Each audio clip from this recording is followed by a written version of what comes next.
continent in one show.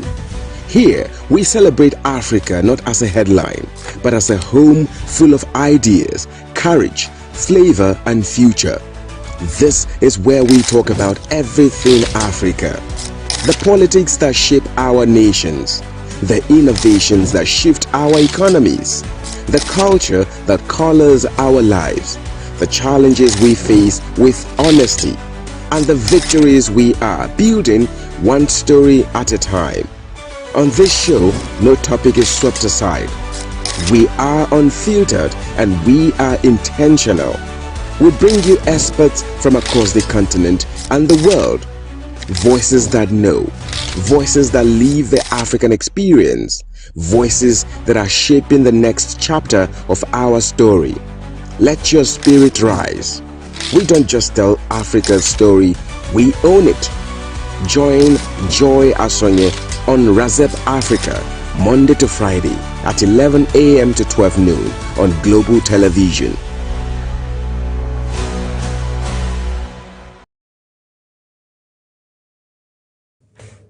Many thanks for joining us once again here on Razep Africa. As you already know, here we give you all you need to know about happenings across Africa, just so that you can be updated and be informed about what's going on across this beautiful continent of ours. I am Dr. Joy Asonye, happy once again to be here. But I'm not alone. I'm here with a familiar face here on the show, Simbiat Amzat. As always, it's a pleasure to be here, and I'm glad that you're back. So Simbiat held forth for me yesterday, and I watched from afar. It was beautiful. It was a beautiful segment. We should do that more often. Yes, we should. Yes, we should. Why do you sound stressed and overwhelmed? Yes, we should. Anyway, so we'll go for a very short break. When we come back from that break, we'll go straight to the African news update, giving you everything you need to know about top stories trending across Africa. We'll be right back. Welcome to Razep Africa, the heartbeat of the continent in one show. Welcome to Razep Africa, the heartbeat of the continent in one show. Here, we celebrate Africa not as a headline, but as a home full of ideas, courage, flavor, and future. This is where we talk about everything Africa. The politics that shape our nations, the innovations that shift our economies, the culture that colors our lives, the challenges we face with honesty, and the victories we are building one story at a time. On this show, no topic is swept aside. We are unfiltered and we are intentional. We bring you experts from across the continent and the world. Voices that know, voices that live the African experience, voices that are shaping the next chapter of our story. Let your spirit rise. We don't just tell Africa's story, we own it.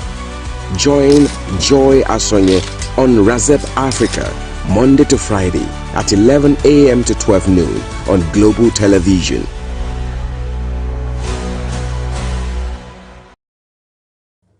Welcome back from that break. Now we begin in Kenya, where airport workers have called off their strike after 2 days of disruptions that caused significant flight delays and cancellations at Nairobi's Jomo Kenyatta International Airport, one of Africa's busiest aviation hubs. Stranded passengers were left waiting for hours, with some forced to sleep on the airport floors as uncertainty grew over departures and arrivals. The strike was ended after Kenya's Transport Ministry brokered an agreement with Kenya Aviation Workers Union. The union had proceeded with industrial action despite a court order citing unresolved grievances, including delays in concluding a collective bargaining agreement with the Aviation Authority. Authorities now say that operations are resuming, although it remains unclear how long it will take for full normalcy to return.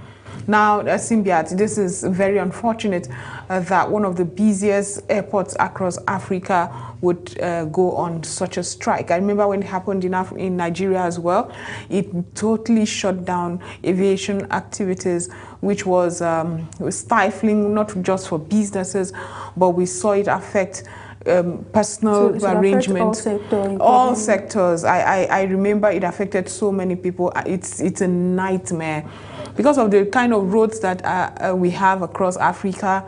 Aviation is just the next option, air travel. And then some people were even trapped in emergency situation whereby they had planned to travel for their treatments, but because of the strike, they had to like be delayed, and somehow it affected them even in ways that we cannot even begin to comprehend. Because imagine you've been scheduled for a surgery abroad, and then you are now delayed by a flight in your country, and then you have to reschedule, and the entire process of starting the process all over again sometimes is sad.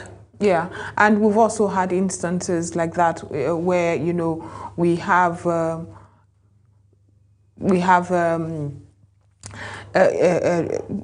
business meetings worth millions. Yes, business meetings. Yeah, and it has to happen on that day. You have job interviews you're going for, and this is an international airport, so it is really unfortunate.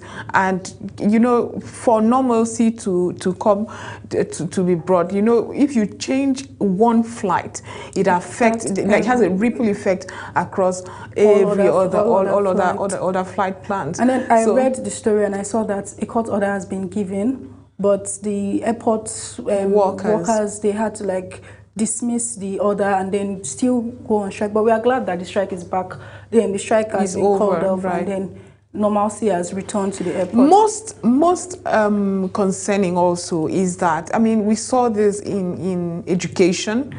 This is not peculiar to Africa. It happens also in several parts of the world where there are strike actions, there are threatening strike. We understand how important some of these workers are. It may be a small union, but we understand how important it is for a smooth running of the air travel. So I don't think responsible government should allow it to get to that stage. Allow it get to a point where now you are having to apologize. Everything is now brought into the limelight. What they could have settled in-house, and then immediately before it got escalated to that point, they should have settled it and then make sure that, okay, they do not have that issue in the first place. Absolutely. What they are fighting for, what the union are fighting for, should have been resolved right immediately it started. Sometimes our government, like the government in general, want to prove that, they are the authority. Of course, they are the authority, and then the citizens do not have a say, or the citizens do not have the right to question their authority. But strike is one of the ways where the workers also used to vent. They are able to vent, and when they strike, it just affects everything. It eventually affects the governments themselves, because government workers who will not be able to travel, they will not be able to do any of their businesses. Absolutely, right. Absolutely. And I'm hoping that also from the other end, because this is something we consider, it happens a lot here in Nigeria where sectors are struggling. There were times when we had not just the cash crunch, but we had severe economic issues. And unfortunately, even at that, we're suffering strike actions. It was almost as if unions were not sensitive to what was going on across the country. We had a recession, and at top of that recession was some unions going on strike and asking for better pay. So while you have the leverage, also be human in your But for them, engagement. for you to get to that point, like I said, for you to get to that point of them going on strike, there would have been series of dialogue, series of conversations that they've been having. Maybe because they are conversations were not listened to. So no, what I'm just saying is, I mean, also giving the government a break, where sometimes because they have leverage, they come with ridiculous requests expecting it to be done and done immediately, because they know they're not ready to reach a compromise. Exactly, they will not reach a compromise because they know what they hold. They hold the entire transport network of the government, of the country, in their hands. So while we try, while we also are ensuring that welfare is not overlooked, I also hope that we would have human face to everything that we do, because I don't know if they have necessarily gotten what they wanted, having held back the country for 2 days. Like I stated earlier, strike is the only way they can vent properly, because immediately they went on strike and then the government had to step in and then it's called off in 2 days. Why do they have to wait for them to go on strike before the government resolves their issue? If the government already knows, so let's just not even make this happen in the first place. Let us not get there, but let us also be respectful, responsible, and sensitive when we are negotiating. I understand that it must have held on for a very long time for it to have gotten to a strike action, but I also know how mischievous people can be when they know they have leverage. Oh, we're going to shut down air movement. Oh, we're going to do this. And that's also something we should be very aware of. We should not be quick to decide to go on a strike action, and I'm happy normalcy would eventually normalcy would return for those who have missed. And I don't know, with the flight insurance, who bears the brunt of this? Because the insurance would ensure that you're properly catered for. Ideally, some airlines may even give you, if it's transitory, may even give you accommodation and all of that. We don't see that very rife in Africa. I traveled and had an 8-hour layover, and I was not treated right. But then again, I just hope that normalcy would come back and we would see the air travel continue. I know that this strike action also affected a lot of Nigerians who were going for events, conferences in Nairobi, and the event has to go on, and so it was eventually cancelled. Who gets the brunt of this of these things that happen? That's one question we should ask. Meanwhile, Nigeria and Kenya are leading Africa's push into electric mobility as companies in both countries begin assembling electric vans and taxis locally using Chinese-made kits. In Lagos, for instance, a Nigerian firm has launched assembly of 18-seater electric passenger vans, describing it as a major step towards clean and fossil-free transportation across West Africa. Similarly, in Kenya, a Chinese-backed partnership has signed a multi-million-dollar agreement to locally assemble electric taxis and mini-buses. Both countries are positioning themselves as leaders in sustainable transport, seeking to reduce fuel costs, lower emissions, and build domestic manufacturing capacity. Innovative financing models such as lease to own and pay as you drive options are also making electric vehicles more accessible to operators. I like this last part of the conversation where you say you are not, it's very inclusive. Everybody who has, yes, pay as you go is absolutely one way that would help people. And that will happen better when financial institutions are brought into the play, where you say, I am in collaboration with this financial institution. The financial institution will broker the deal where you can get the vehicles and you now pay back to the. When we say electric vehicles, and then I understand the power situation in Africa, in Nigeria, for instance, and I'm wondering if the vehicles will be solar powered? Of course. I mean, we have several options. I also have a friend who one of these days I should bring to the show, who owns an EV assembling plant here in Abuja. And so what they are asking for, because we understand the energy infrastructure and the problems around it, what we're now asking for is, let's have stations, just like we have in America, let's have powering stations all over.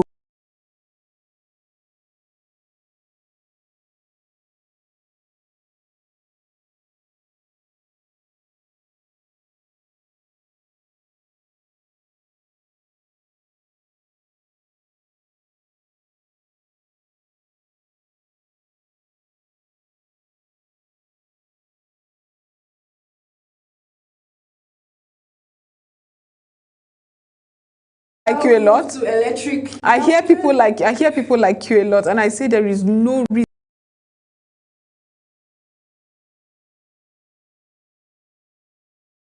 Electric vehicles, you can pick and choose. I know people who would rather have hybrid. I know there's a possibility. I'm just saying that we are still struggling to fulfill.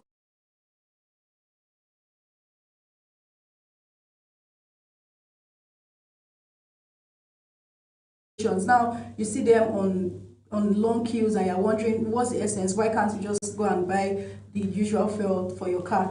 Exactly. That is exactly what I'm saying. The infrastructure around CNG and electric vehicles is just the problem that we have at the moment. Because I've also criticized government to say it was a wonderful idea to remove fuel subsidy. Let's have sanity in the petroleum and fossil fuel sector, our petroleum sector. So yes, I agree with you. Let's have that sanity. But I've also largely criticized government for not bringing infrastructure that would ensure that we have CNG points across the country in such a way. It's one thing to convert. I mean, I heard a lot of people say, come convert, the vehicles are here, the converting stations are here. There are more kids are around centers than they are for refill. Yes. Exactly. So that's the infrastructure that I keep. So the problem here is much more than financing. It is more about infrastructure. Once the infrastructure is there, then financing can come next, and then but people like you who can afford to have stations, CNG stations, are still unsure. That is, government cannot bring stations, build stations it also for has to do CNG. with licenses, because when you apart from the licenses, because the licenses is there, but Nigerian investors are still unsure of the acceptability and the reception that others will have. I went to convert my vehicle, and I wish there was. I really wish there was cheaper options, or what's this economic term for pay small option, not mortgage now, but yeah, a payment plan that will work for my kind of person. But here we for the conversion. The conversions are so expensive, yes. And the only one for the Nigerian government, the only subsidized conversion that the program that the government had is for commercial vehicles, and I'm not a commercial vehicle. I just want to convert my own vehicle and make it hybrid. That means they already assume, the government already assumes that private owners, they should have the money, because the struggle is much more on the commercial vehicles, and that is why it's being subsidized for them. No, I mean, I can't argue how important it is for commercial vehicles to get because on at board. The end of the day, yes, it would reverberate on the grassroots, the average citizens, like that would assist their daily transition from work to home, and then they get to pay lesser fee, especially because these commercial vehicles do not pay as much as to convert. Absolutely. They would subsidize the transport fare as well. So absolutely, I like the news about the electric vehicles, but and I absolutely also like the fact that it has a payment plan. And I remember having a conversation with someone who said there was such an initiative that was also brought to Lagos State. I don't know how far that has gone. I'm hoping that it also is a good one. It's like an e-hailing electric vehicle plan, but you pay as you own. And it got so competitive, a lot of people wanted a bit of it. I know people who you can install the electric vehicle station. Just it's not a station per se, but you can install it in your home where it's I don't know how they do it. I saw it in America, and I was like, the cost to be very, very, very, very. You can. It's still. It is still. No matter the cost, it is still way better than fossil fuel. And you need to also understand the environmental damage that fossil fuel does to our climate. So it's a win-win for everyone. You cannot compare it. If you compare the cost of fuel and all of that, the only problem in Nigeria is the infrastructure, where we do not have stations. Rechargeable stations scattered across the country. If you are traveling from here to just Gwagwalada and you run low on your power, where do you charge? But for now, we could do hybrid, where you could have your electricity and switch to EV electricity powered. You can go back and forth. Yes, that's the same way the CNG gas works. It's hybrid, where you could switch. I know some that are completely it has no space for fossil fuel, and I have friends here in the country that also have EVs, and they use it and they're happy. But then I don't think they travel out of Abuja with that vehicle. Where they can get it recharged. Even in Port Harcourt, I know people who have EVs and they use it, travel around, they come back home, they charge it at night, just like you charge your phone. You go to bed, you come back, it's charged, you move around again and come back. I cannot wait to have those options. And when we talk about EVs, for here it still seems far-fetched, but I was in countries where Uber were using Tesla EVs. So we're getting there, and I'm excited that Kenya and Nigeria and some other African countries are having their mark when it comes to EVs and clean energy and how cheaper, cleaner energy. Well, still in Nigeria, the government has issued a warning over the illegal recruitment of its citizens to fight in Russia's war in Ukraine. The Foreign Ministry expressed grave concerns over reports that Nigerians were misled and coerced into signing military service contracts before being deployed to combat zones. An investigative report recently revealed that at least 36 Nigerians were recruited by the Russian army, with several reportedly killed in combat. Similar testimonies have emerged from Kenya, South Africa, and Uganda, as Ukraine says it has identified more than 1,400 African nationals fighting for Russia. Nigerian authorities are urging citizens to remain vigilant and avoid offers that could lead them into foreign armed conflict. Again, this is what poverty can actually do to us. Poverty, unemployment, unstable economy, because if we had a stable economy, there is no reason why. Because most of these people that travel abroad, they travel on the basis of, they've been promised some lucrative jobs, and then without knowing what it's actually about, they just go, and then when they get there, they're already tired. They don't have any option of coming back. I think there was a Ghanaian that cried out that, oh, listen, I was told to come man a security firm here in Russia, but Ukraine cannot feign ignorance, because Ukraine also is coercing Africans to come over to join them. So we've also had reports, it's not just Russia that's doing it, but we also have reports that in Ukraine, a lot of Nigerians, a lot of Africans are also signing up. Whether they are coerced or not in the Ukraine instance, I do not know, but we have instances like that. In fact, a BBC, was it a BBC? I'm not sure, of the international media outlet that did an investigation on it, and even figured out the Russian woman that has been leading this charge. So that's more like a case of human trafficking. In some way, yes. Come fight for us, and these people aren't necessarily. Funnily, most of the Africans that travel, they travel happily. It's not as if there's a gun to their head. Like they even want to experience it. They want to go. They would rather join the army there than come join the army in Nigeria. They would rather fight than come fight in Nigeria. But because sadly, again, it is welfare. Again, is this same welfare that we keep talking about, where Are we giving welfare good enough welfare to our military men here in the country? Do we do that? We often see instances where soldiers are screaming that imagine non-state actors have more sophisticated arms than they do, and then it's almost like a death sentence, sending them to those war zones. If I have to go fight, what's in it for my family? Should I die in the process?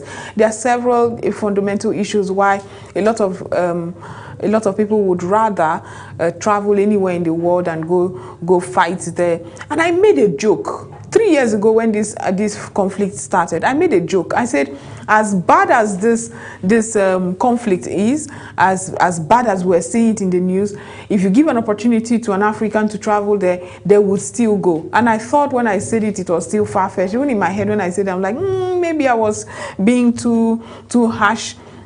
Maybe we love our lives more. But yes, these are individuals who see how bad it is, what's going on in the Ukrainian Russian conflict, and yet they still go. No matter what job I am offered right now. If this was Borno and I say come to Borno, would you have gone to Borno? You will not want to go to Borno. You will claim there's conflict, even if there isn't, just because of what has been said. But this is international conflict, armed conflict. But regardless of conflicts now, let's say, of course, Nigerians are abroad, they are everywhere, and they join the military. Do we have protections for them, that's for Nigerians or Africans that are recruited abroad? Do our country have protections for them, or we just, like, they are gone and that's it, we do not look back, we do not look after them even because they are no longer in our country? But that doesn't take away the fact that you forget something. Listen, we're addressing a serious issue here, which is welfare for our citizens, and now you're saying you that has gone. I mean, if you get there and you go to a high commission and you cry out, of course you will get help, you will be repatriated back or whatever. But I'm saying that it is stretching it to ask our government to now come to your aid when you took that decision to find your way there. I'm still a citizen of Nigeria. You're still a citizen. We will protect you nonetheless. I mean, we have instances where people travel to mountains and very steep places, and then they call government, please send in a helicopter, I can't come down. But you're a citizen of the country. The country must take responsibility for you. That's keeping it aside. You're intentionally stretching our facilities. As a matter of fact, you should be charged for it. However, so much has to be done, because diplomatically speaking, if Ukraine is crying out that they have spotted over 1,400 Africans fighting for Russia, diplomatically speaking, it could mean an alignment with Russia. Ukraine could consider Africa aligning with Russia, not knowing that these citizens are just taking isolated decisions to say, you know what, I just want to go fight, you know. I just want to fight for and make money and be paid handsomely for my village people, so that we could make ends meet. Because the truth is, it is not because those Africans in Ukraine or in Russia have sentimental attachment to the country, or have they really want to align against Ukraine per se. It is economically motivated. It is more of survival. It's just survival. I want to go there. If I have to fight to get money to send back to my family back here, I would do it. I've seen a lot of Nigerians say, Omo, I would go if I have to fight, you know. And that's the vox pop we would do, and see and gauge the thoughts of people. Would you fight in a foreign land during this conflict that we have? Would you fight in Gaza against Israel, or China against Taiwan, or would you fight in Congo just so that you can make ends meet? I would like to hear what Nigerians have to say, but we have to be careful. These are countries that ordinarily, if Nigerians want to travel there, there are stiff immigration policies. How come you are allowing others go? What are they? It simply means that they are intentionally putting the Africans or the Nigerians on a death trap, because they know that, oh, we would need these people as like a bait, because of course if the war gets heightened and then they send Nigerians there, they would rather send we Africans there than send their own military personnel. I remember, I don't know if we have all forgotten, if Africans have forgotten, during the evacuation of people from Ukraine, that is why I don't think anybody is particularly innocent in all of this. During the evacuation, the color of your skin determines whether you had a pass to the bus. Evacuations were being done, and a lot of Africans were crying out. A lot of Africans that were schooling abroad cried out that it was terrible how they were being treated. To have an opportunity to be evacuated was terrible. They would not give. So automatically, once you're African, you just get, you're not on their priority list. You are not on their priority list. No, it was that bad. A lot of Africans died because trying to escape using any other route out of the conflict-prone areas. The evacuation was horrible. Africans were not given the opportunity. This is something that you could go and search up. So for you to say these are still the countries that offer you opportunities and you don't remember, you know, when we talk about racism and how we Africans suffer it, you would think leaders will look back and do all it takes to make us so self-reliant that we will be so respected all over the world. But we are not doing that, and so we still, unfortunately, no matter how we are treated, we are thronging into these countries and still having these unfortunate conversations of our young people being coerced to go fight in foreign conflicts, foreigners that do not care so much for you. It's really unfortunate. And I don't know if you saw the video of the lady who's been coercing, who allegedly has been coercing these young men. And yes, in Russia, actually coercing Africans to come join the war. She was even interviewed, I think, and it was horrible to see what she had to say. I know they were coerced to come man security outfit, come. But how can you go man security outfit in a war-prone conflict? Maybe they would make the offer very enticing. That the offer is enticing. The offer is enticing at the expense of your lives, and we have lost some Africans as well in all of this. There's a Ghanaian that died recently in that conflict, in that war right there. It's unfortunate, but diplomatically speaking, African governments have to be very careful. You are inadvertently proving or showing your alignment. Meanwhile, governments have been very intentional about staying neutral in the fight. So let us be very careful in the decisions we make, just because we want to get economic value for our village people. But it's time to go for a short break. This is still Razep Africa, where we are going to update across Africa. I hope you're enjoying it so far, because we still have so much more. Stay with us. We'll be right back. Welcome to Razep Africa, the heartbeat of the continent in one show. Here, we celebrate Africa not as a headline, but as a home full of ideas, courage, flavor, and future. This is where we talk about everything Africa. The politics that shape our nations, the innovations that shift our economies, the culture that colors our lives, the challenges we face with honesty, and the victories we are building one story at a time. On this show, no topic is swept aside. We are unfiltered and we are intentional. We bring you experts from across the continent and the world. Voices that know, voices that live the African experience, voices that are shaping the next chapter of our story. Let your spirit rise. We don't just tell Africa's story, we own it. Join Joy Asonye on Razep Africa, Monday to Friday at 11 a.m. to 12 noon on Global Television.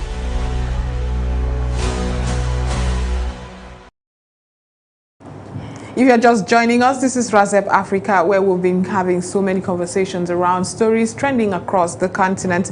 And we are moving now to East Africa, that is Ethiopia and Turkey have signed a new energy cooperation deal agreement during President Recep Tayyip Erdogan's visit to Addis Ababa, his first in 11 years.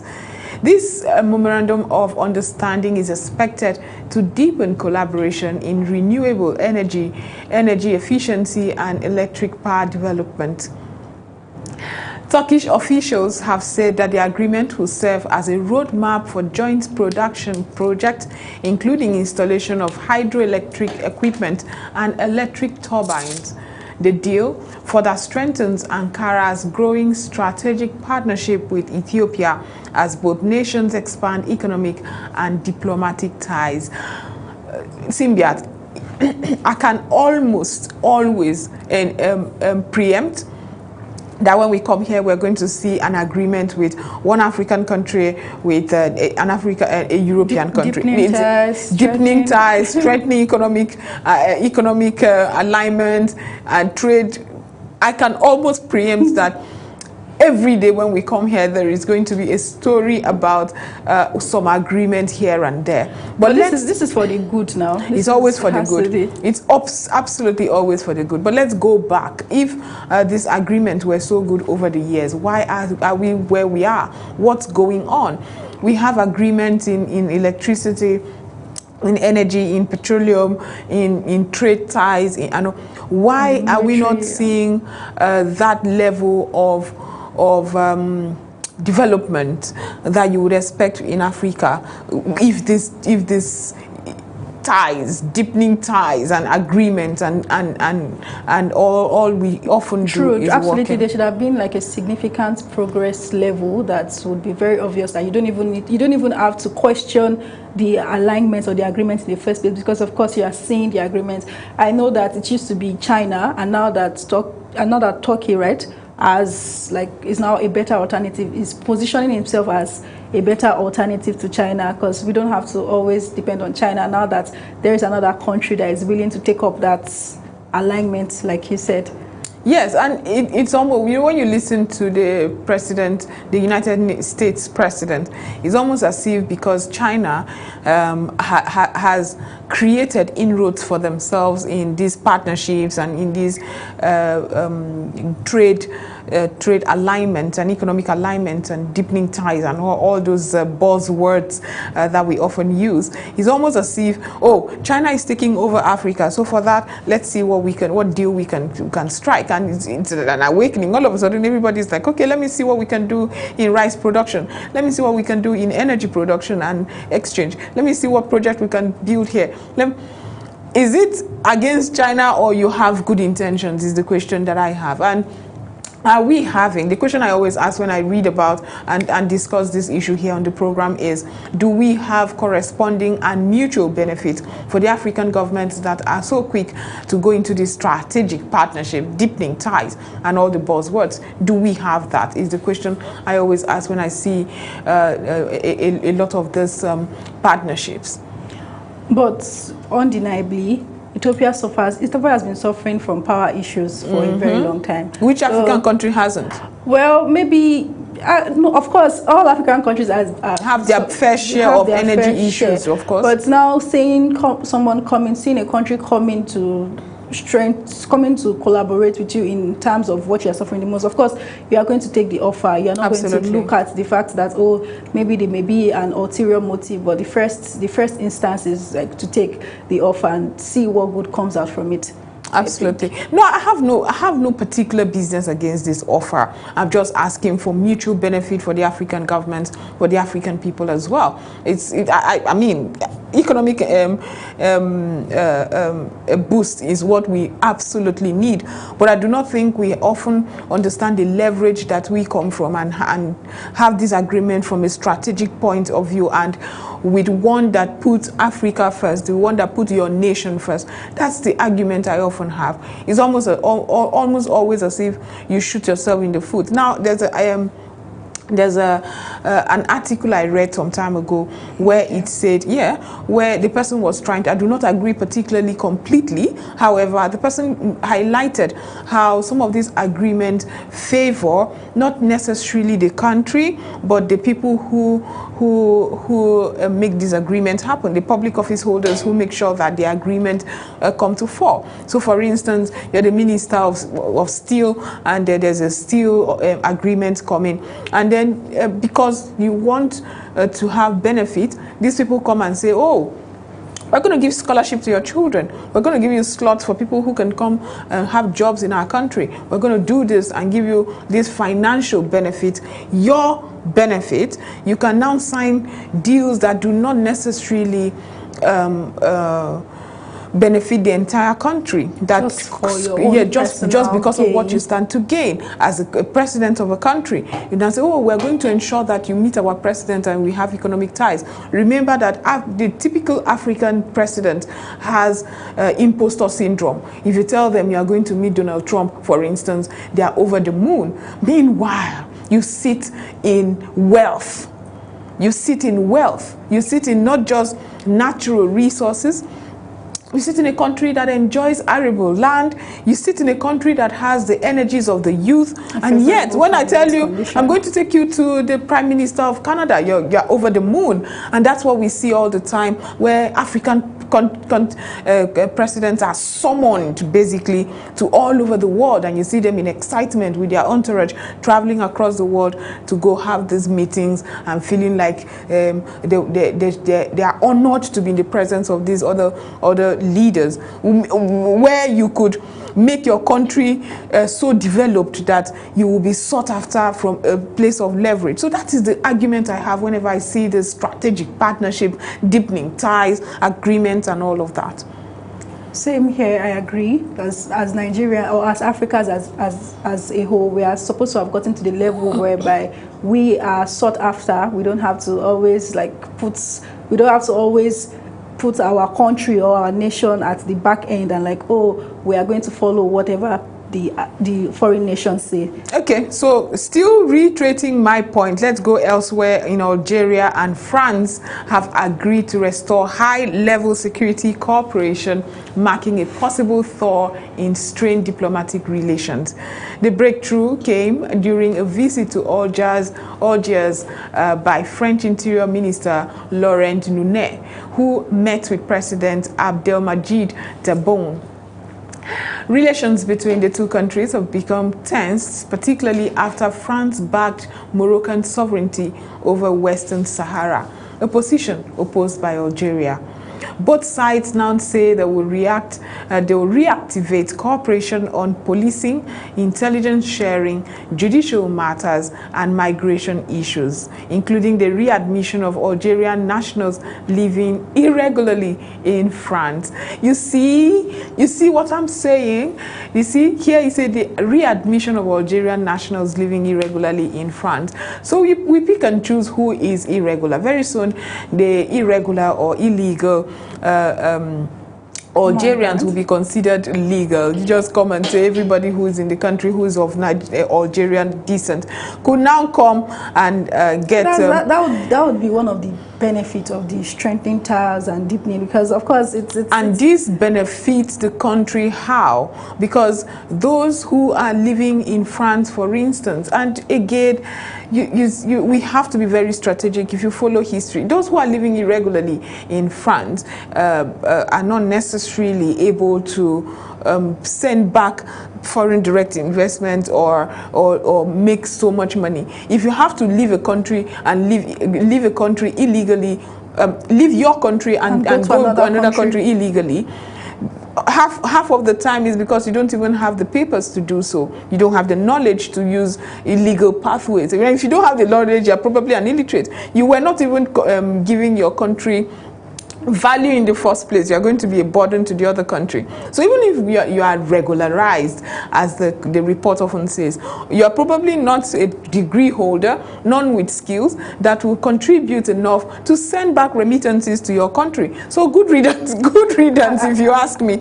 So this I don't see as a benefit or some value that Algeria stands to get in this agreement. And the twist can even be that this reconciliation is even temporary, like it's not even permanent. It's always temporary. It's always temporary, because when push comes to shove and you see hands-on where France finally aligns, because remember what caused the rift, so to speak, in the first place, where it was alleged that France was backing the Moroccan sovereignty against Algeria and all of that. So is France denying that? Is it is going against its relationship with Morocco at the moment? These are questions we need to answer.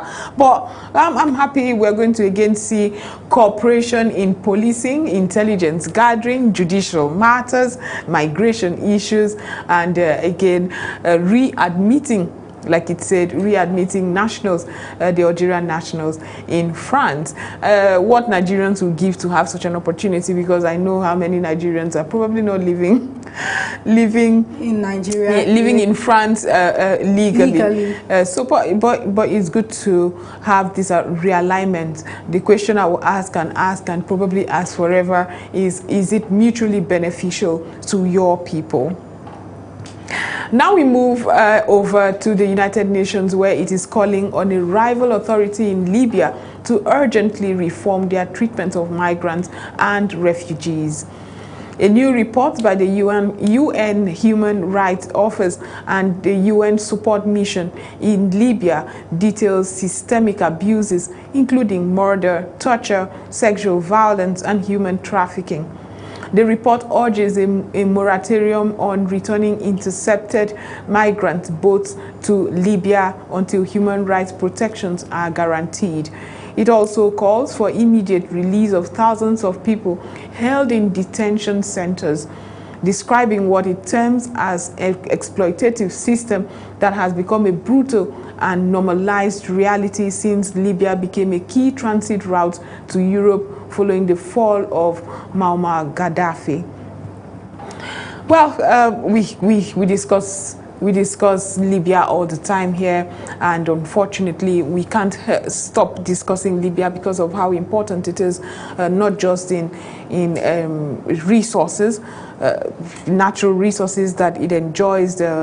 We also have to discuss it because it's a serious and very important travel route to other countries. There was such a time that reports had it that the biggest organ harvesting, illegal organ harvesting syndicates were in Libya. If you find yourself in Libya, you are at the risk of your organs being harvested. Over a decade, Libya has been in this issue for a very long time, and I keep wondering, why has there not been a proper resolve to it? Because since I was a kid, I've been hearing about Libya and this migration issue. It has been a long time coming, and it's now time for us to now look at it. And who are those people that are benefiting from this illegal network routes? Who are those people benefiting from it to the point that they don't even want it to stop, and they want to keep on being in that bad light in Africa, or even across Nigeria, across the world rather? Well, I'm happy that the UN Human Rights Office is looking into it. And one thing I always appreciate with reports like this is it brings to fore what is indeed going on in these places where there is conflict. Systemic abuse is to be asked for.